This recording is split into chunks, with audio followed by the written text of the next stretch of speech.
Amr bin As dan ribuan tentara membuka Mesir pada tahun 20 Hijriah, Mesir menjadi salah satu pusat keilmuan Islam. Banyak sahabat yang menetap di Mesir sampai wafat. Sejak itu pula, kota Fustat yang dibangun dan menjadi ibu kota pertama Mesir era Islam itu mulai menjadi jantung Mesir. Banyak sahabat, bahkan tabi'in dan tabi'ut tabi'in yang menyusul ke sana hingga menetap di Mesir sampai wafat. Salah satu yang singgah untuk belajar dan mengambil berkah di Mesir ialah Muhammad Ibnu Jarir At-Tabari atau yang dikenal dengan nama Ibnu Jarir. Ulama kesohor yang dijuluki Syekhul Mufassirin itu, bahkan banyak ulama yang menyebut beliau sebagai mujtahid mutlak yang punya mazhab fikih sendiri. Ulama selalu ada jalan untuk bertemu dan kenal dengan ulama lainnya, kendati pada waktu itu tidak saling kenal wajah. Imam At-Tabari sangat masyhur, nama dan kealimannya lebih dulu dikenal daripada sosoknya. Di Mesir, ia pun bertemu dengan Muhammad bin Ishaq bin Khuzaimah yang lebih populer dengan nama Ibnu Khuzaimah, muhaddis kenamaan yang punya kitab Sahih Ibnu Khuzaimah. Tak berhenti di situ, dua ulama itu kemudian ditakdirkan bertemu dengan Muhammad bin Nasr al-Marwazi, fakih kenamaan bermazhab Syafi'i dari Asia Tengah yang kata Ibnu Salah selevel dengan Imam Al-Muzani dalam berijtihad memilih ikhtiarat yang berbeda dengan Imam Syafi'i. Tiga ulama itu kemudian bertemu dengan Muhammad yang lain, yaitu Muhammad bin Harun Ar-Ruyani. Keempat ulama yang sama-sama di negeri asing itu melakukan perjalanan bersama sampai kehabisan bekal dan kelaparan.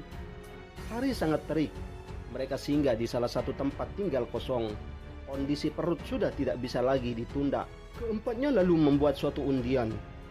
Nama siapa yang keluar berarti ia yang dapat tugas keluar rumah meminta makanan atau kudapan untuk mereka berempat. Nama yang keluar adalah Ibnu Khuzaimah. Ia minta waktu untuk wudhu dan salat sebelum keluar. Ia pun bergegas salat, khusyuk dan pasti lama. Tiba-tiba ada suara ketukan dari pintu. Setelah dibuka, orang itu mengaku utusan gubernur Mesir. Utusan itu tidak banyak basa-basi. Ia langsung bertanya secara spesifik, siapa di antara kalian yang bernama Syekh Muhammad bin Nasr al-Marwazi? Lalu kemudian utusan itu menyerahkan sekantung kain berisi 50 dinar. Utusan itu lalu bertanya lagi, siapa di antara kalian yang bernama Muhammad bin Jarir At-Tabari? Kemudian diberikanlah kantung kain dan koin emas yang sama isinya.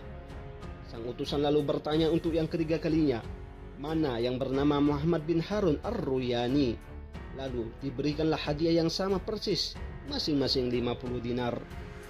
Setelah itu ia bercerita bahwa yang mulia gubernur Mesir sedang tidur siang. Lalu ada seorang yang datang di mimpinya memberitahu bahwa ada beberapa Muhammad yang sedang sangat kelaparan di tempat yang ia sebut namanya.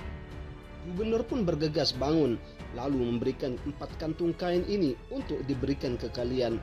Kalau nanti kurang silahkan melapor, nanti akan kami tambah, kata sang utusan.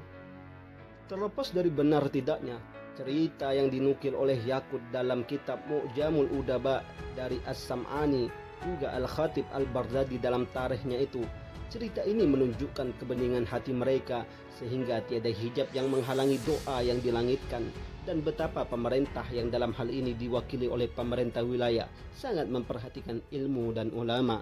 Wallahu a'lam bishawab.